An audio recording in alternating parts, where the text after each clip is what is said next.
Bonjour et bienvenue chez vous, la nouvelle émission de France 3 Bretagne. Chez vous est à Dinan cette semaine, dans les Côtes d'Armor. Dinan, un site remarquable construit sur une colline dominant la Rance, Dinan au croisement entre terre et mer, qui s'apprête à faire partie d'un nouveau parc naturel régional, le parc régional Vallée de la Rance et Côte d'Émeraude. Ce parc réunira 74 communes de Cancale à Fréhel. Gilda Genu, vous êtes le directeur de Cœur Émeraude, l'association qui porte ce projet. Voilà 13 ans qu'on en parle. Est-ce que vraiment ce parc naturel régional verra le jour? Oui, tout à fait. Je pense qu'aujourd'hui, on peut être vraiment optimiste. Le parc, en effet, a été officialisé, son projet, par la région Bretagne en 2008, avec le soutien d'ailleurs des départements, Côte d'Armor et Ille-et-Vilaine, parce qu'on est à cheval sur 2 départements, c'est ça l'originalité. Et les parcs naturels régionaux, c'est toujours des marches très très longues, en fait, parce qu'elles reposent sur le volontariat. 74 communes, il faut qu'elles soient toutes d'accord, au moins l'écrasante majorité, avec des élections qui passent au travers. Et puis bien entendu, il faut que les habitants aussi soient mobilisés, les entreprises, etc. Mais qu'est-ce que ça va apporter concrètement de plus à ce territoire qui est déjà connu, reconnu? Je pense notamment au canton de Fréhel ou de Plévenon par exemple, qui sont déjà labellisés grands sites. Je pense aussi aux sites classés Natura 2000 comme Saint-Jacques ou encore les Sœurs de la Rance. Qu'est-ce que ça va leur apporter, ce parc naturel régional?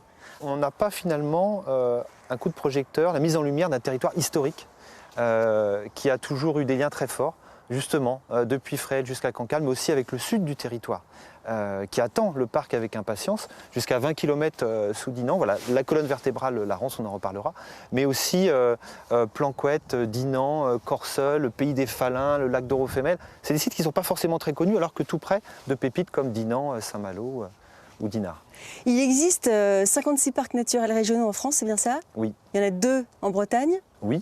Donc le parc naturel régional d'Armorique, c'était un des premiers d'ailleurs, oui. Et le parc naturel régional du Golfe qui a été créé en 2014.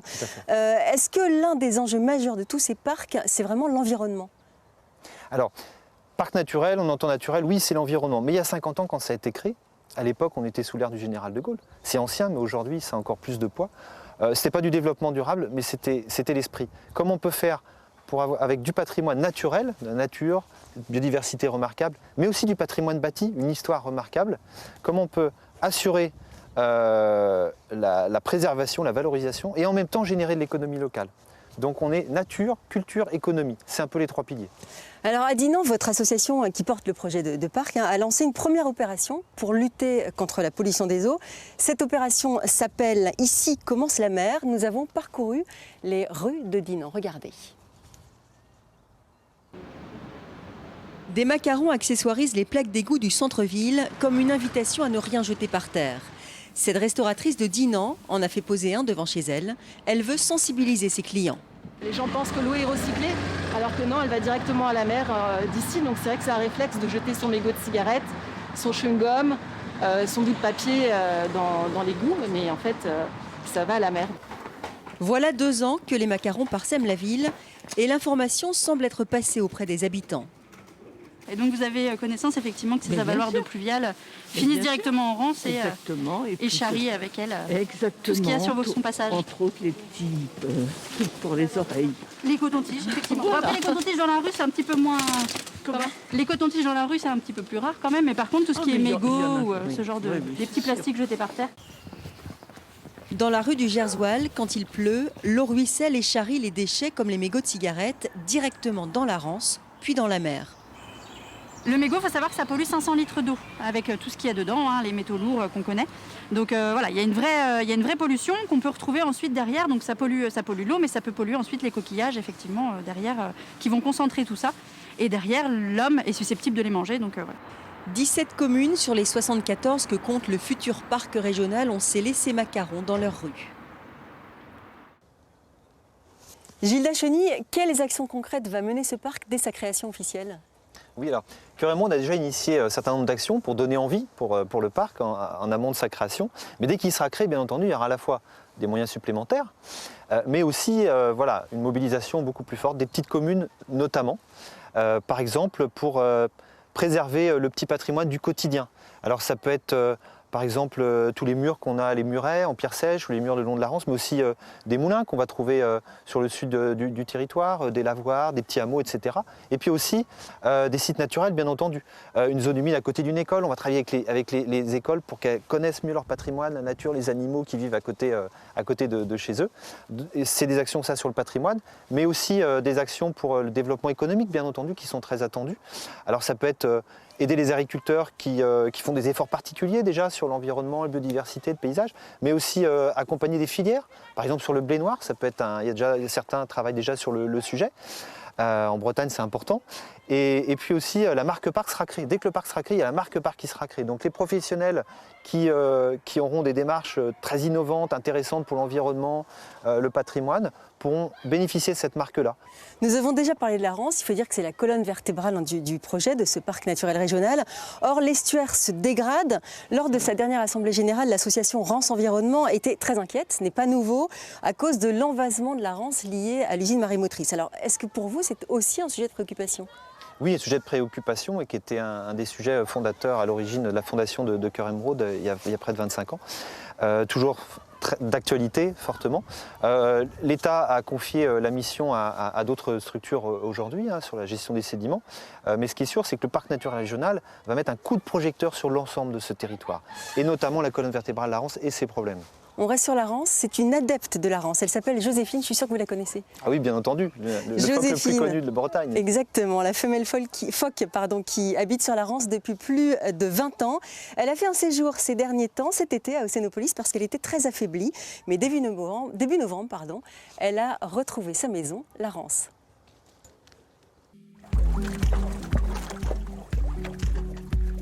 Quelque peu hésitante, Joséphine se jette à l'eau. Ce veau marin de 20 ans revient de loin. Affaiblie et amaigrie, elle a été hospitalisée pendant 3 mois au centre de soins d'Océanopolis à Brest. Un cas plutôt rare selon les soignants. C'est pas courant. En général, les animaux qu'on réhabilite, c'est des jeunes qu'on récupère, qui sont en difficulté, qu'on retape au bout de 3 mois. Et puis voilà. Là, c'est un animal qui a une histoire, tout un passif local, qui est bien connu des gens, des locaux. Donc c'est un peu particulier, mais c'est une satisfaction là aussi, puisque on a affaire à un animal âgé, 20 ans. C'est grâce aux bénévoles que Joséphine a repris du poil de la bête. Aujourd'hui, elle affiche 74 kilos sur la balance. Et si elle est sortie d'affaires, les défenseurs de l'environnement marin insistent. Joséphine doit vivre sa vie paisiblement. Il y a un double message à faire passer. Le premier, bien entendu, c'est de la laisser tranquille. C'est une vieille dame qui a 20 ans, qui est en fin de vie, et elle aspire à vraiment beaucoup de calme. Et le deuxième, c'est pour les gens qui ont la chance d'habiter dans le coin, de veiller sur elle en tant que sentinelle, mais à distance, et de nous tenir au courant de ce qu'ils peuvent observer. Sur les bords de la Rance, les riverains sont ravis de retrouver leur vedette. C'est un petit animal qu'on aime bien, qui côtoie, qu'on aperçoit régulièrement depuis 20 ans. On la voit parfois dévorer des poissons, allongée sur le dos, un petit poisson dans la gueule, c'est rigolo. Joséphine doit désormais se refamiliariser avec son environnement, la Rance, où 2 jeunes autres phoques plus sauvages lui tiendront compagnie. Est-ce que le futur parc abrite d'autres espèces protégées ? Oui, bien sûr. En fait, l'originalité de ce parc, c'est que finalement, on a une intimité très forte entre la mer, la Manche et les estuaires qui entaillent profondément le territoire, et puis la terre. Et donc on va retrouver une diversité très très forte d'espèces. Tant d'espèces vraiment marines, une des plus grandes colonies de grands dauphins au large sur la côte d'Émeraude, mais aussi on a des espèces de pingouins, on a beaucoup d'oiseaux migrateurs qui hivernent sur le territoire, et puis aussi des espèces qu'on va retrouver plus territoire rural, qui dépendent aussi de nos paysages agricoles, etc.